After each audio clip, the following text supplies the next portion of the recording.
Chicago Bulls pick Michael Jordan of the University of North Carolina.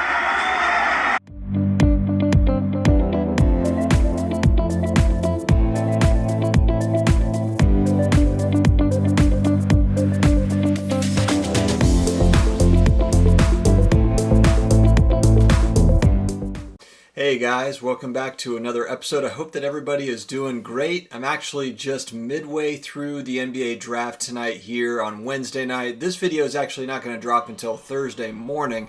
And this is kind of a NBA draft reaction type video. I'm going to talk mainly about just the first 5 picks. I'm not going through the first round or anything, just too much to go through, but want to talk about the first 5 picks, get some reactions from you as well. This is going to be one where kind of like open discussion. Let's talk about it. I want to learn from viewership. But before we get into it, please subscribe now. I put out videos every single day, so if you are looking for that daily content that's all wrapped around sports, collectibles, personal finance, all of it wrapped into one channel, that's what we've got here. I've got some wicked paintings that my mother-in-law put together for me. It's a good time, guys. Just subscribe. You've got to.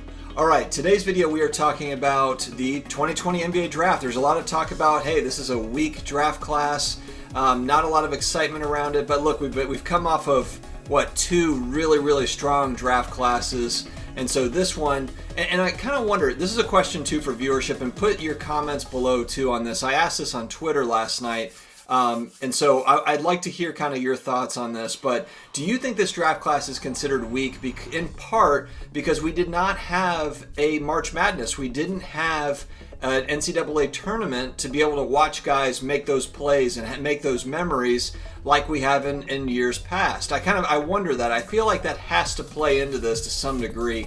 Maybe not totally, but it has to play in a little bit. I feel like there's guys that would have done some things in the tournament that would have brought their draft stock higher. And so, there's just not a lot of excitement from these college players coming in. And then LaMelo Ball was in Australia. So it's like, I just feel like there wasn't a lot of excitement, probably for a few different reasons, but I'm curious to see kind of where this draft class matches up years down the road, because it's really going to go down as, right this second, no one is excited about this draft class that I've seen. No one's really been talking about it, and so I'm really curious to see and to hear your thoughts. Also, before we get into the picks too, part of this video is just talking about the main product that's out right now with the players we're talking about, and that's Prizm's Draft Picks basketball set. It is available. I believe it's available. I'm pretty sure it is. I am not buying this set. I think if you're a collector, that's one thing. And look, you're just trying to collect certain players, and this is really the only product that you're able to do that with. But as far as, if you're flipping cards or you're looking to, buy and hold, or you're a sports card investor, so to speak, this set is typically not a great set for that. It's not a set that really holds value. The second that you have pro jerseys on these guys, this particular set goes down. So unless you're buying and flipping very quickly, historically this set has not done very well as far as holding value, even for the top players, even for the Zions and the Jaws, etc. I mean, draft picks, and that goes for football as well. Draft picks stuff does not really hold ground once you have pro unis that come out. So I'm not going to be buying any of this set, and to be honest with you, I won't buy the hoops and the Prizm and the optic when it comes out. I'm not going to buy it right when it comes out because there's going to be so much excitement for those products. I'll probably wait until the next NBA offseason before I'm buying this draft class, before I'm even looking to buy this draft class. That's really where I'm going to start. So for me, I'm 8-9 months out from looking at this, at these players, buying basketball cards for these players. To be honest with you, I've still got a bunch of other players from the 2016 draft class and up that I need to get, 13 if you include Giannis. So there's a lot of other stuff going on. So that's my take on it.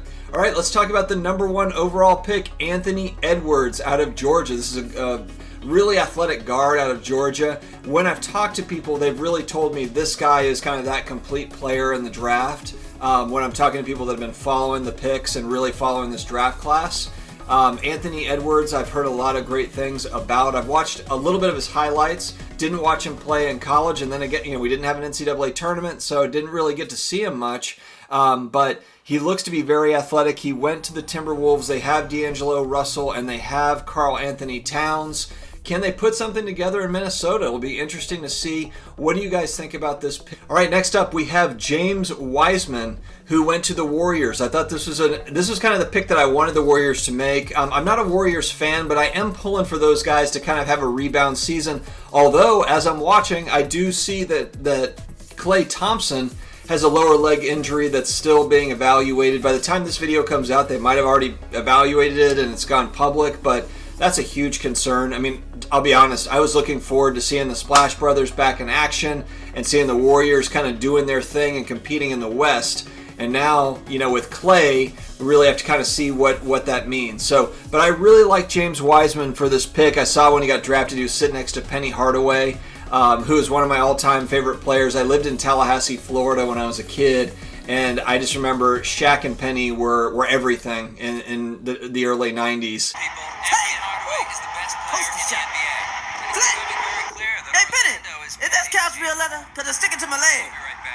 Who's the man with the serious moves? Who's the man with the coolest shoes? The new Air Penny from Nike. And I remember chasing after their Flair Ultra cards, and it was really cool to see Penny. It didn't look like he's really aged at all. It's incredible. 25 years later since he's played. But it was just really cool. I like Wiseman. He seems like a good kid, and I'm really curious to see. He's a big man. He's kind of a traditional big man, but he's extremely athletic. And so it'll be interesting to see him kind of working his way in, on that Warriors team. And with the third pick, the Charlotte Hornets went with LaMelo Ball, playing out of Australia. There's kind of, it's the one thing I did see, and I was listening to the broadcast. I was listening to, I believe it's Jay Bayless, and he was talking about just that the guy's an elite passer, which I haven't seen this guy play at all. I've seen a little bit of highlights of him, but just curious to see if that's something that can translate over, because Lonzo's a good passer too with the lobs and everything else. Lob City there with Zion, hopefully. I think that's what everyone's hoping for. So if LaMelo is a good passer, from what I've heard, he's not a great shooter, but he's not, the moment's not too big for him, is kind of what the broadcast was saying.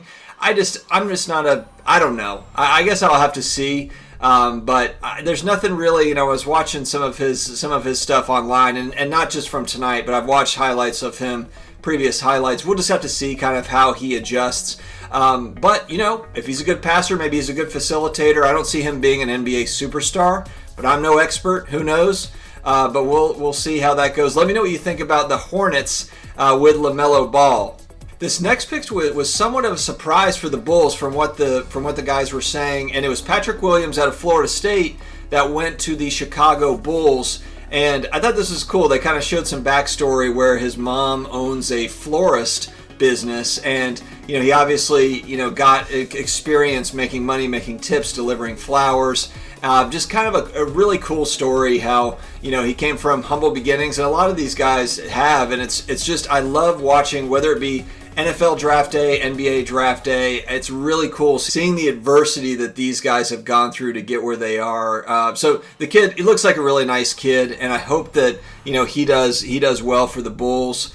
Do you guys think he's a good fit? Again, this is where I'm kind of looking to viewership to give me your thoughts on these picks as to how they're going to fit in with these teams. I know a lot of these teams are in rebuilding mode, that and trying to figure some things out. So I'm curious to see how these guys fit into the current teams and what your thoughts are. And then with the fifth pick, the Cleveland Cavs took Isaac Okoro, I believe is how you say it, small forward out of Auburn. And what they were saying on the broadcast is this is potentially the best perimeter wing defender in the whole draft.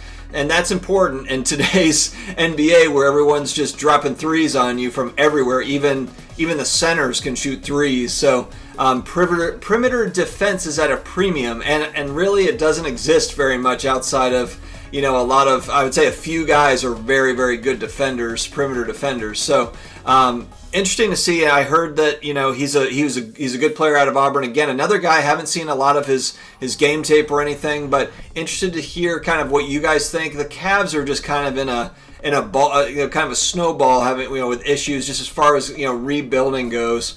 So I don't think that this player is going to just kind of make the whole team. They definitely have to have some more pieces in place. So, but I thought it was really interesting. I want to hear your thoughts. What did you guys think? Were there any surprises here? Were there any players that you would have liked to see? Fans of these teams, speak up. Are these the guys that you wanted?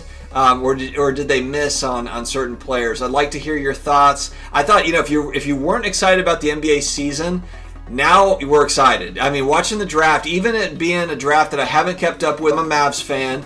I'm not fans of these particular teams that we're drafting here in the first 5 picks, but it was exciting, and it was really cool seeing these young guys finding a home in the NBA.